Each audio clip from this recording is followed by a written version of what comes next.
दोपहर का खाना। हाय रे, गर्मियों की दोपहरी, ऐसा लग रहा है कि आसमान से अंगारे बरस रहे हैं। माँ जी, मैं पहले ही बता रही हूँ, भरी दोपहरी में किचन में खड़े होकर रोटी पराठे मुझसे नहीं बन पाएंगे। मैं सुबह 10 बजे ही सबका खाना बनाकर रख दूंगी। 10 बजे के बाद रसोई में खड़े होने की मेरी हिम्मत तो है नहीं। अच्छा चल ठीक है ना, वैसे भी गर्मियों में कौन सा खाना ठंडा होने वाला है, खा लेंगे हम लोग। ठीक है माँ जी, तो मैं जल्दी जल्दी अपना काम खत्म कर लेती हूँ। गर्मी में तो ऐसा लगता है कि जैसे सांस भी रुक रुक कर आ रही है। कूलर के आगे से 1 मिनट के लिए भी हटो ना तो सर चकराने लगता है। अरे बस कर बहू, कितना नाटक करेगी। कह तो दिया मैंने कि हाँ भाई, सुबह का बना हुआ खाना खा लूंगी मैं दोपहर में। अब तू क्या चाह रही कि दिन में 1 टाइम खाना भी ना खाए हम लोग? क्या माँ जी, आप भी ऐसी बातें करती हैं? मैंने कब कहा कि मैं खाना नहीं बनाऊंगी? ये 4 साल पुराना गला हुआ सूती सूट पहन रखा, ये भी ऐसा लग रहा है जैसे बदन में आग बरसा रहा है। देख बहू, गर्मी और बेइज्जती जितनी महसूस करो उतनी ज्यादा लगती है। इसलिए ये दिन भर हाय गर्मी चिल्लाना बंद कर और जल्दी जल्दी हाथ चलाकर अपना काम निपटा। माँ जी, जब तक मेरा काम खत्म होता है तब तक सूरज सर पर चढ़ाता है। उसके बाद तो मेरे कमरे का पंखा ऐसे गरम गरम लू के थपेड़े मारता है कि मेरे तो गाल लाल लाल हो जाते। मेरा मन कर रहा है माँ जी, सब कुछ छोड़ छाड़ के पहाड़ों की तरफ निकल जाओ। तो निकल जा पहाड़ों की तरफ, फिर वहां जाकर तुझे ठंड लगने लगेगी। याद है ना, अभी 2 महीने पहले तक तू हाय माँ जी ठंड से मेरे हाथ जम गए क्या कर दिन भर शोर मचाती थी, और अब पूरा दिन हाय गर्मी करती रहती है। तेरे तो नखरे खत्म होने का नाम नहीं लेते। इस घर में ना कोई मेरी तकलीफ समझने वाला नहीं है। माँ जी को क्या है, सवेरे नहा धोकर सोफे पर चिपक जाओ और टीवी का बटन दबाते रहो। झाड़ू पोछा बर्तन खाना नाश्ता सब तो मुझे देखना पड़ता है, तो गर्मी तो मुझे ही लगेगी। फिलहाल तो रिया की सास ने कम से कम ये कहकर रिया की चिंता थोड़ी सी कम कर दी थी कि वो सुबह 10 बजे का बना हुआ खाना दोपहर में 1 बजे खाने के लिए तैयार है। इसलिए रिया भी सवेरे जल्दी उठकर थोड़ी ठंडक में ही घर के सारे काम निपटा लेती और फिर उसके बाद गर्मी की लंबी दोपहर का आनंद लेती। अभी तक तो सब कुछ ठीक ही चल रहा था, लेकिन एक दिन भरी दोपहर सास राम प्यारी का फोन टन टन आने लगता है। हेलो, हाँ शैलजा बेटा, निकल गई तू स्कूल से? स्कूल से तो निकल गई हूँ, लेकिन पता नहीं घर पहुंचूगी कि नहीं। अरे बेटा, ऐसी बात क्यों कर रही है? घर क्यों नहीं पहुंचेगी और कहाँ जाएगी? मम्मी, घर से बाहर पाँव निकाल कर देखो, तब तुम्हें पता चलेगा कि मैं ऐसा क्यों कह रही हूँ। अरे इतनी गर्मी हो रही है, मुझे ऐसा लग रहा है कि थोड़ी देर में पिघल कर यहीं ऑटो में चिपक जाऊंगी। मेरी तो हिम्मत जवाब दे रही है। इतनी भरी दोपहर में थपेड़े खाते हुए स्कूल से घर जाना मेरी बस का ना है। अरे कैसी बात कर रही है तू, थोड़ी हिम्मत से काम ले बेटा, इतना भी क्या घबराना गर्मी से। मम्मी, कूलर के सामने बैठकर ज्ञान देने में कुछ नहीं जाता, मैं भी दे सकती हूँ, लेकिन जो घर से बाहर निकल रहा है ना इस 45 डिग्री की गर्मी में, उसी समझ में आता है कि इस तपती दोपहर में 40 मिनट ऑटो में बैठकर घर जाने का मतलब क्या होता है। हाय रे, दोनों तरफ से लू के ऐसे थप्पड़े लग रहे हैं, मेरे तो कान लाल हो गए। सोच रही हूँ रिजाइन कर देती हूँ। अगर थोड़े दिन और मैंने इतनी धूप में स्कूल से घर आने जाने का झंझट किया ना तो राम नाम सत्य हो जाएगा मेरा। हद करती है बेटा, आज के जमाने में नौकरी किसी की नहीं लग रही है और तू लगी हुई सरकारी नौकरी को छोड़ने की बात कर रही है। मम्मी, आप क्या चाह रही हो? सरकारी नौकरी के चक्कर में मैं अपनी जान दे दूं क्या? आपको पता है ना शुरू से मैं कितनी नाजुक हूँ। थोड़ी सी गर्मी पड़ती है तो मेरी पूरी स्किन पर रेड कलर के रैशेस हो जाते हैं, पूरा मुंह बंदर की तरह लाल हो जाता है मेरा, और खुजलाते खुजलाते मेरी हालत खराब हो रही है। सर चकरा रहा था, सोचा आखिरी बार अपनी माँ से बात कर लूं, पता नहीं कल हो ना हो। अरे बेटा, माँ जी इतनी परेशान क्यों नजर आ रही है, कुछ हो गया है क्या? अरे देखना, शैलजा की हालत बड़ी खराब है। कह रही है स्कूल से घर जाते जाते उसकी कंडीशन खराब हो जाती है, नौकरी छोड़ने की बात कर रही है।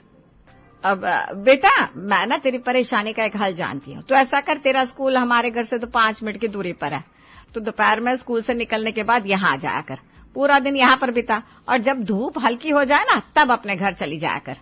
बेटा, मायका भी तो तेरा ही घर है ना, शादी हो गई इसका मतलब ये थोड़ी ना है कि तू यहाँ आ जा नहीं सकती। अरे वाह मम्मी, आपने तो बहुत अच्छा सोल्यूशन बता दिया। मैंने तो सोचा ही नहीं था कि ये भी हो सकता है। और वैसे भी 4-5 महीने की गर्मी होती है, उसके बाद तो सर्दियां आ जाएंगी, और सर्दी में तो मैं किसी न किसी तरह मैनेज कर ही लूंगी। लेकिन मम्मी, रोज रोज ऐसे मायके आना, कहीं भाभी। अरे बेटा, अपनी भाभी की चिंता मत कर, यहीं सामने खड़ी है तेरी भाभी, उससे कोई ऐतराज नहीं है। ठीक कहा ना मैंने बहू? हाँ माँ जी, कोई दिक्कत नहीं है, आप बोल दीजिए दीदी को, वो यहाँ आ सकती है। सुन लिया तूने? चल बस हो गया फैसला, तू कोई नौकरी वोकरी नहीं छोड़ रही है। स्कूल से निकल, रिक्शा में बैठ और फटाफट यहाँ आ जाया कर, आराम से पूरा दिन यहाँ पर रेस्ट कर और फिर शाम को अपने घर के लिए निकल जाना। एक बार तो दामाद जी से भी बात कर लेना। हाँ ठीक है मम्मी, मैं घर जाकर विनय से बात करती हूँ, जैसा भी हो आपको बताती हूँ। अगले दिन सुबह 11 बजे। माँ जी मैंने लंच तैयार कर दिया है और रोटियां भी कैसरोल में रख दी है। अब मैं अपने कमरे में थोड़ी देर रेस्ट करने जा रही हूँ, फिर 1 बजे मुझे गुड्डू को लेने भी जाना होगा। सास राम प्यारी अपने कमरे में बैठकर अपना फेवरेट सीरियल देख रही थी, तभी बेटी शैलजा का फोन उसके फोन पर आता है। मैंने विनय से बात कर ली, वैसे तो वो मना कर रहे थे, लेकिन फिर मैंने उन्हें समझाया कि भाभी और माँ को मेरे वहां जाने से कोई समस्या नहीं है, उल्टा वो मुझे जोर देकर कह रहे हैं, तब जाकर माने।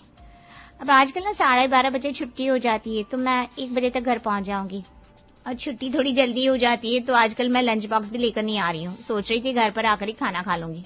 अरे हाँ बेटा, इसमें कहने जैसे क्या बात है, आजा आराम से बैठकर लंच करना। बेटी से बात करने के बाद राम प्यारी अपनी बहू रिया को आवाज लगाती है। रिया, अरे रिया बेटा सुनना जरा। ये तो मुझे पता ही था, मेरे कमरे में आते ही ये आवाज लगाएंगी। ऐसा कभी हो सकता है क्या कि मैं माँ जी से बोलूं मुझे थोड़ी देर चैन से आराम कर लेने दीजिए, और माँ जी को ये बात एक बार में ही समझ में आ जाए। पता नहीं क्यों मेरे आराम की दुश्मन है ये। आ रही हूँ माँ जी, अब चिल्ला चिल्ला के क्या पूरी कॉलोनी की रिया इकट्ठा कर लेंगी? बोलिए क्या हो गया? ज्यादा भाव मत खा, कुछ जरूरी बात बताने के लिए बुलाया तुझे। मुझे भी तेरी शक्ल देखने का ज्यादा शौक नहीं है। मैंने तुझे बताया था ना कि शैलजा स्कूल से सीधी हमारे यहाँ पर आ जाएगी, तो आज उसने विनय जी से बात कर ली है। आज से वो स्कूल के बाद सीधा यहीं आया करेगी।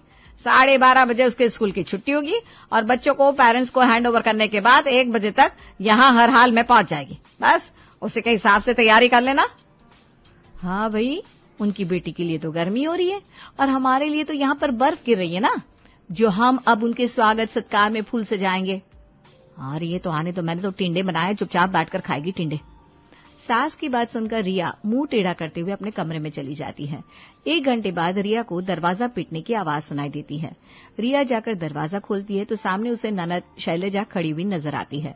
शैलजा के बाल बुरी तरह से बिखरे हुए थे, आंखें लाल, चेहरे पर जगह जगह लाल रंग के चकते दिखाई दे रहे थे। अरे भाभी, दरवाजा खोलने में इतनी देर लगती है क्या? अब क्या आदमी दरवाजे पर ही बेहोश होकर गिर जाए उसके बाद दरवाजा खोलेंगे आप? अरे कैसे बात कर रही हो दीदी आप? बेहोश हो आपके दुश्मन, और मैंने तो तुरंत ही दरवाजा खोल दिया। चलिए वो सब छोड़िए, ये बताइए कैसा होलिया बना रखा है आपने? तबीयत तो ठीक है ना आपकी? हाँ हाँ भाभी, सारी खैरियत दरवाजे से ही पूछ लो और यहीं से रफा दफा कर दो, मुझे घर मत आने देना। एक तो वैसे गर्मी से बेहाल होकर आई हूँ, ऊपर से आप दरवाजे पर ही सारी पूछताछ करने लगी। अरे नहीं, मेरा मतलब वो नहीं था। आप अंदर आइए। माँ जी, मेरे लिए तो आप एसी नहीं चलाने देती, बिजली का बिल आता है ना, लेकिन अब शैलजा दीदी आई हैं तो उनके लिए तो एसी चलाने देंगी ना। हाँ हाँ ठीक है, तू किधर तीर चला रही है सब समझ में आ रहा है मुझे। चला दे एसी। और शैलजा कोई अकेले नहीं बैठेगी, बैठ जा तू भी यहाँ, तुझे कोई मना थोड़ी ना है। मेरे पास बैठने की फुर्सत कहाँ है, मैं जा रही हूँ गुड्डू को लेने। अरे भाभी, आपकी गुड्डू की वैन 1:30 बजे से पहले नहीं आने वाली। आप तो ऐसे बोल रही हो जैसे 2-4 किलोमीटर दूर चलकर जाओगी उसे लेने। दरवाजे तक तो वैन आती है, 4 कदम बढ़ाओगी और फटाफट लेकर आ जाओगी। अभी तो आप फटाफट किचन में जाकर कुछ ठंडा बना लो, गर्मी से सर चकरा रहा है मेरा। बिल्कुल ठीक कह रही है मेरी बेटी, देख नहीं रही है बेचारी की गर्मी से कैसी हालत हो गई है। जा जल्दी से जाकर कुछ ठंडा बना ला, और सुन 2 ग्लास बनाना। जा रही हूँ, शिकंजी बना देती हूँ दीदी के लिए, एकदम तबीयत दुरुस्त हो जाएगी। हाँ बस एक काम परफेक्ट करना सीख कर आई है अपने मायके से, और वो है शॉर्टकट में काम करना। ऐसी तपती गर्मी है, लू चल रही है बाहर, बेचारी ननद थक हार के घर आई है। ये नहीं कि आम का पन्ना बनाकर पिला दे उसे, लेकिन नहीं, ये महारानी बनाएंगी क्या नींबू की शिकंजी, जिसे बनाने में 2 मिनट लगे। ननद के सामने ज्यादा कुछ बोलने का मतलब बिना बात बखेड़ा खड़ा करना। इसलिए रिया दांत पीसते हुए रसोई में जाती है और पहले 2 ग्लास शिकंजी बनाती है और उसके बाद कच्चे आम को कुकर में रखकर उबलने को छोड़ देती है। माँ जी, गुड्डू को लेकर आ रही हूँ, कुकर बंद कर देना। कोई बात नहीं भाभी, बेशक मेरा सर चकरा रहा है, लेकिन हम औरतों का क्या है, मायका हो या ससुराल, काम तो करना ही पड़ता है। कर दूंगी मैं बंद गैस। रिया गुड्डू को लेने निकल गई। मायके आकर गैस की नॉब घुमाना भी काम हो जाता है भाई लोगों के लिए।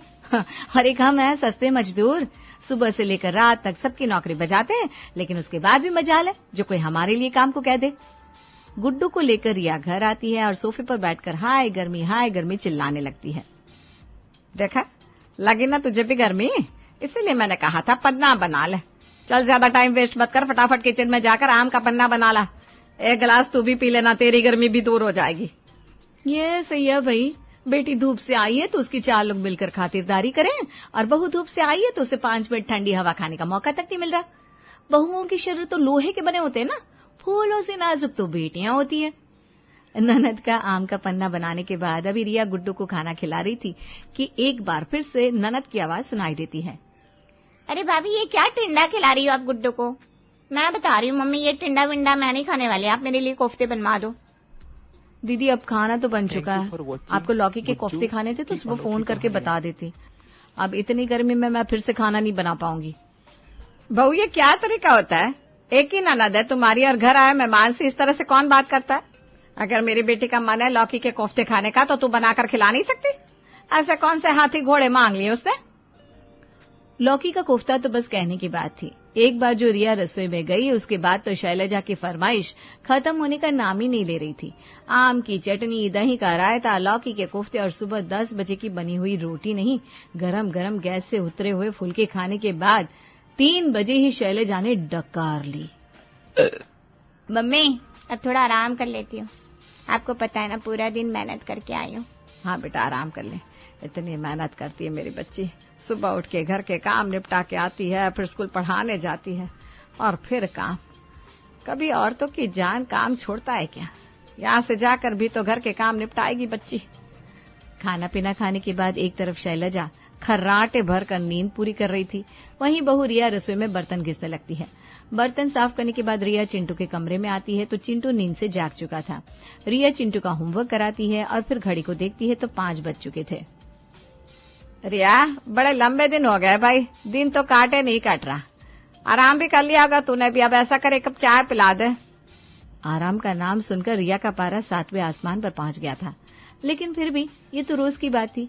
रिया चुपचाप रसोई में जाकर गैस पर चाय का पानी चढ़ा देती है। चलो चाय पीकर तो दीदी यहाँ से जाएगी, कम से कम रात को तो सुकून मिलेगा। आज तो खिचड़ी बना दूंगी। दोपहर में वैसे ही 2-2 बार खाना बनाकर मेरा दिमाग गर्म हो गया है। चाय के बाद जी विनय जी, अच्छा, हाँ ये आपने बिल्कुल ठीक कहा। हाँ ठीक है। दीदी क्या कह रहे थे विनय जी? आपको जल्दी आने के लिए कह रहे थे क्या? नहीं ना भाभी, विनय जी कह रहे थे कि वो मेरी सास को लेकर यहीं आ रहे हैं। गर्मी की वजह से वो भी बेचारी पूरा दिन घर से बाहर निकल नहीं पाती, इसी बहाने थोड़ी देर मम्मी से मिल लेंगी और फिर अपने साथ ही वो मुझे घर ले जाएंगे। बेटा रिया, ऐसा कर, दामाद जी और समधन जी आ रहे हैं ना, तो फटाफट से 2 तरह की सब्जी रोटी सब तैयार कर ले। बेचारी रिया मरती क्या ना करती, चुपचाप जाकर रसोई में 2 तरह की सब्जी, रोटी, सलाद, पापड़, अचार सबकी व्यवस्था करने लगती है। एक दिन जो ननद रानी ने मायके का रास्ता देखा, अब तो ये उसका रोज का रूटीन हो गया था। स्कूल खत्म होने के बाद वो सीधा मायके आती और मायके पहुंचती ही रूह अफ़ज़ा, शिकंजी, आम का पन्ना, मैंगो शेक, ऐसे स्वादिष्ट ड्रिंक के साथ उसका स्वागत होता। उसके बाद भाभी के हाथ से गरम गरम फुलके बनवाकर वो लंच करती। फिर शाम को जब दामाद बाबू से लेने के लिए आते तो अपने और दामाद जी के डिनर के लिए डब्बा भी यहीं से पैक करवा कर ले जाती। कुल मिलाकर रिया की हालत ऐसी हो गई थी, बस रुलाए फूटना बाकी रह गया था। मजबूरी में मायके आने से शुरू हुआ ये सिलसिला शैलजा की काम चोरी के कारण बढ़ता ही जा रहा था। बिना किसी संकोच के शैलजा बेशर्मों की तरह दोपहर का लंच करने के बाद रात का डिनर भी मायके से ही पैक करवा कर ले जा रही थी। लेकिन कहते हैं ना, बकरी की माँ आखिर कब तक खैर मनाएगी। किसी तरह हाय हाय करते अप्रैल का महीना बीत जाता है, फिर शुरू हो जाती है स्कूल की छुट्टियां, यानी कि रिया को शैलजा से छुटकारा। शैलजा दीदी, अब इतने दिनों से आप पूरा दिन यहीं पर रह रही थी ना, जिसकी वजह से गुड्डू और चिंकी आपके बिना रह ही नहीं पा रहे। दोनों ने जिद लगा के रखी है, छुट्टियों में उन्हें बुआ के घर जाना है। बुआ से ही अपने सारे नखरे उठवाएंगे भाई। अच्छा भाभी, ऐसी बात है, भेज दो, इसमें फिर इतना सोचने वाली क्या बात है। अगले दिन रिया अपने दोनों बच्चों को साथ लेकर ननद के यहाँ पहुंच जाती है।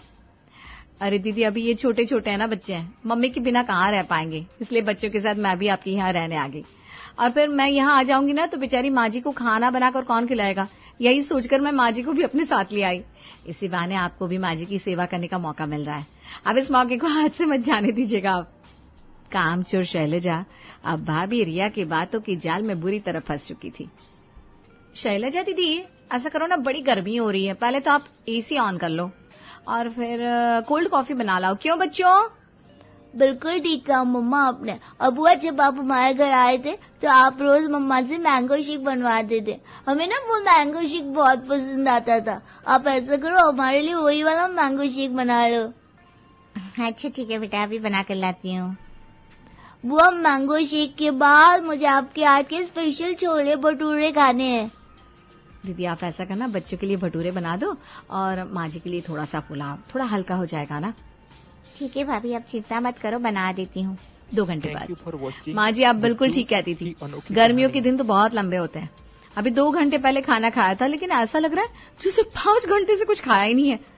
दीदी अभी आप चाय बनाओगी ना, तो चाय के साथ कुछ हल्का फुल्का नाश्ता बना लेना, बच्चों को भी भूख लगी होगी। क्या गुड्डू और चिंकी? हाँ बुआ, आप ऐसा करो, चाय के साथ गर्मा गर्म हनी पोटैटो बना दो। कभी नाश्ता, कभी आइसक्रीम, कभी भटूरे, कभी फालूदा। शैलजा के मायके वालों की फरमाइश तो खत्म होने का नाम ही नहीं ले रही थी। रात होते होते तो शैलजा का बदन टूटने को आ गया था। मम्मी, क्या सोचकर ये पूरी पंचायत लेकर आप मेरे घर आ गई? आपको पता है ना मुझसे इतना काम नहीं होता। अरे एक और दिन आप लोग यहाँ रुके ना तो मैं घर छोड़कर भाग जाऊंगी। बेटा कैसे बात कर रही है तू? अपने घर से भगा रही है हमें? तेरी भाभी को देख, पूरे 1 महीना तक तो हमारे घर पर रही है, दोनों टाइम का खाना बनाकर खिलाया उसने तुझे। मजाल है जो कभी चूं भी की हो। मुझे समझ में आ गया माँ, इतनी गर्मी में दोपहर का खाना बनाना कितना मुश्किल है।